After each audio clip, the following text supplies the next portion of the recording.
Hey there, everyone. Welcome to another episode of Fantasy for the Ages, the show where a father and son talk about fantasy, science fiction, and other nerdy things that we enjoy. I'm here, just Jim, the father of this show, today with a quick take on a topic I think you'll enjoy. If you like this episode, show it by clicking that like button down below. If you haven't subscribed, we hope you will. And leave comments down below. We always respond to those. Love hearing from people. And in the show notes, all the other ways we can hear from you if you interact with us on social media, our Discord server, or even become one of our Patreon supporters. Thank you to all of you who already support us on Patreon. Now, what I'm here to talk about today is potentially a touchy subject, and if you disagree with me here, I want to hear from you, your thoughts. But what came to me is to talk about, if someone is new to fantasy fiction, where they go is really important. What books they try. I have talked previously about great recommendations for getting into fantasy fiction, but there are also books on a different side here. Books people pretty much agree, most people agree, are fantastic fantasy reads, but would be, in my opinion, horrible for a new fantasy reader.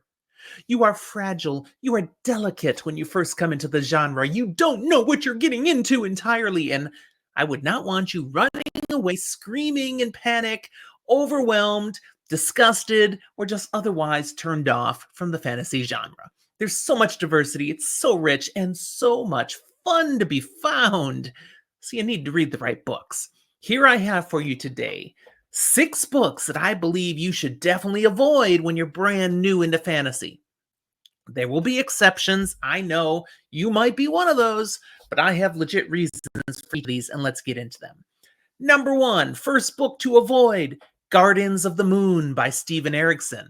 This is book 1 of Malazan Book of the Fallen, and I freaking love this book.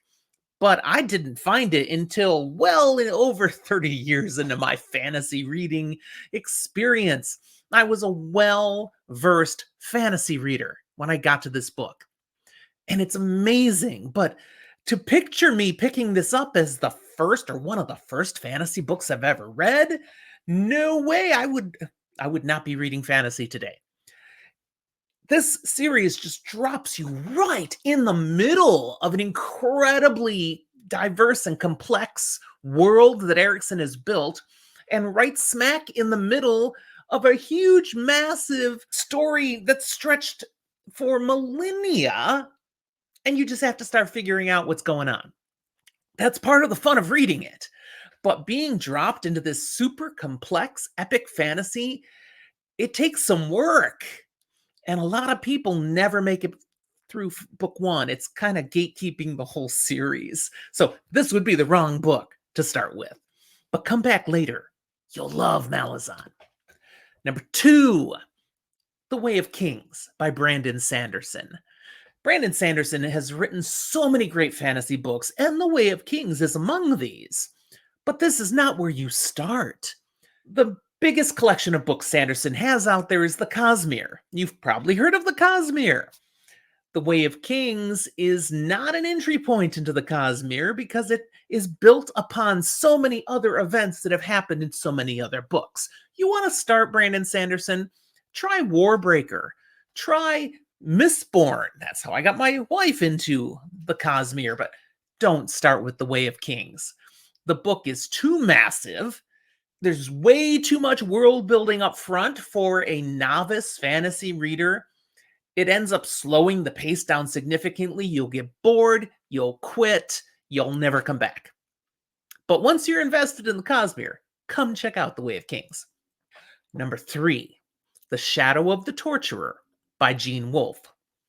I'm not a fan of the Book of the New Sun. This is book 1 of the 4-volume set that makes up the Book of the New Sun, but I will admit it's an incredible piece of fiction. It is a marvelously crafted work of literature. It's just not my cup of tea, but there are plenty of people that love the Book of the New Sun, which starts with The Shadow of the Torturer. It is too complex for somebody who's just into fantasy. I'm not insulting your intelligence. I'm saying you should not have to work this hard to enjoy a book. It's got way too broad a vocabulary. Every page you'll need to be looking things up because you're not understanding what the story is talking about because he uses too many big words. His plot is also very convoluted and challenging. There's better stuff to cut your teeth on. Come check this out and see if it is your thing once you've got a little more experience. Number 4, The Eye of the World by Robert Jordan, book 1 of the incredible epic fantasy story, The Wheel of Time. This is one of my favorite series of all time, and this is a very good book. It is not a hard book to get into and enjoy. The problem is, it's book 1 of 15 books you're then going to have to read, and none of them are short. So why this is wrong for a novice to fantasy fiction is you're asking too much commitment. You need to stick to books that are one-offs or maybe trilogies as you're getting into it, things that you can master and enjoy without taking too long. Don't forget to come back to the Wheel of Time, and honestly, don't take too long to get around to it, but it's not where you start. But when you get here, I think you'll love it. Number 5, The Name of the Wind by Patrick Rothfuss. This is so good. A wonderful read. It is not hard to get into. It's some of the best fantasy prose out there.